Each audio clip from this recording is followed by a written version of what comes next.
রাজীব গান্ধীর শহীদ বেদিকে ভাঙা কেন্দ্র করে পুরশুরায় রাজনৈতিক উত্তেজনা। প্রায় ৩০ থেকে ৪০ বছর আগে জঙ্গলপাড়া এলাকায় নির্মিত হয়েছিল এই শহীদ বেদি। অভিযোগ, স্থানীয় বিজেপি বিধায়ক বিমান ঘোষের নেতৃত্বে সম্প্রতি এই শহীদ বেদি ভেঙে সেখানে বাতি স্তম্ভ নির্মাণের কাজ শুরু হয়েছে। উন্নয়নের নামে দাদাগিরি চালানোর পাশাপাশি ভারতের ইতিহাস বিকৃত করার অভিযোগ তুলেছে স্থানীয় কংগ্রেস নেতৃত্ব। ঘটনাটা হয়েছে, এটা একটা দেশের প্রাক্তন প্রধানমন্ত্রী ইন্দিরা গান্ধী আর রাজীব গান্ধীর এটা একটা শহীদ বেদি ছিল, বুঝলেন তো। সেই শহীদ বেদিটা দীর্ঘদিন ধরে 30-40 বছর নাগাদ এখানে শহীদ বেদিটা হয়েছে, ঠিক আছে। সেই শহীদ বেদিটাকে বিজেপির বিমান ঘোষ এমএলএ সেটাকে ভেঙে বেদিটাকে ভেঙে এখানে একটা হাইমাস লাইট লাগাচ্ছে। উন্নয়নের কাজে আমাদের কোনো আপত্তি নেই, উন্নয়নের আমরা পক্ষে, ঠিক আছে, উন্নয়ন হোক, কিন্তু দুহাত সইরে করলেই ভালো হয়। এটা একটা দেশের প্রধানমন্ত্রী প্রাক্তন ইন্দিরা গান্ধী, রাজীব গান্ধী, তার বেদি একটা ছিল, সেই বেদিটাকে ভেঙে করা এটা দেশের লজ্জা, ঠিক আছে। মানে একটা ওদের হিংসম যাতে বলা হয়, ঠিক আছে। হ্যাঁ, গায়ের জোর দেখে কংগ্রেসের কিছু নেই, কংগ্রেসের কিছু ওইখানে নেই আর সেরকম বলে ওরা একটা গুন্ডারাজ চালাতে চাইছে। বিমান ঘোষ একটা গুন্ডারাজ চালাতে চাইছে, তো এই গুন্ডারাজ চাইলে এটা এরকম করে করেছে। আমরা থানাকেও যাইনিছি, বিমান ঘোষকেও যাইনিছি, সে খালি বলছে ঠিক আছে আমি শুনছি 2-3 দিন ধরে, আমি জিনিসটা দেখবো, দেখে বিবেচনা করব। এখনো পর্যন্ত বিবেচনা করেনি দেখে কিছু। এখানে বেদিটা ছিল, সেই বেদিটার ওপরে ওরা ঢালাই করে গেছে, নাট বল্টু লাগানোই আছে, আপনারা দেখছেন, খালি এবার লাইট লাগানোর কাজটা শুরু হবে।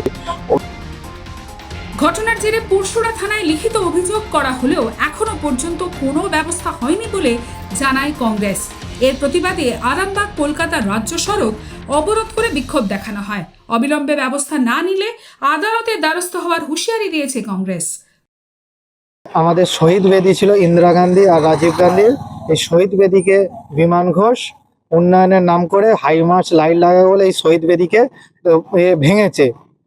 আমরা থানায় জানিয়েছি, থানা কোনো কিছু স্টেপ নেয়নি। ওসি বলছে যে এটা পিডাব্লিউডির জায়গা, পিডাব্লিউডি এটা শুধু তিনি একজন দেশের প্রধানমন্ত্রী, দেশের একটা বিমান ঘোষ এই দেশের ইতিহাসকে নোংরা রাজনীতি করার চেষ্টা করছে। তাই নাম করে শহীদ বেদিকে ভাঙছে উন্নয়নের নাম করে। আমরা উন্নয়নের পক্ষে আছি, সাইডে করুক, আশেপাশে করুক, কিন্তু এই শহীদ বেদিকে ভেঙে কি বোঝাতে চাইছে বিমান ঘোষ? অন্যদিকে সমস্ত অভিযোগ অস্বীকার করে কংগ্রেসকে উন্নয়ন বিরোধী কটাক্ষ করেছে বিজেপি বিধায়ক। কংগ্রেস অভিযোগ করছে যে আপনি উন্নয়নের নাম করে দাদাগিরি করছেন, কি বলবেন?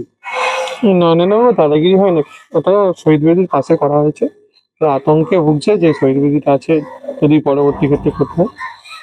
মূলত বিষয় হচ্ছে কংগ্রেস বরাবরই উন্নয়ন বিরোধী, তাই তারা এরকম বলতে পারে। আমার কাজ উন্নয়ন করা এলাকায় সেটা করছি, সাধারণ মানুষ সেটাতেই খুশি।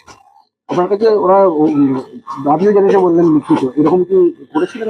না, কোনো লিখিত আসেনি আমার কাছে। 2026-এর বিধানসভা ভোট যতই এগিয়ে আসছে ততই রাজ্যের বিভিন্ন প্রান্তে বাড়ছে রাজনৈতিক উত্তেজনা। কোথাও পোস্টার ছেঁড়া তো কোথাও ব্যানার ছেঁড়ার অভিযোগ। এবার পুরশুরায় এই ঘটনার প্রভাব কত দূর গড়ায় এখন সেটাই দেখার। আরামবাগ থেকে পিন্টু লাগার রিপোর্ট, এক্সপ্রেস নিউজ।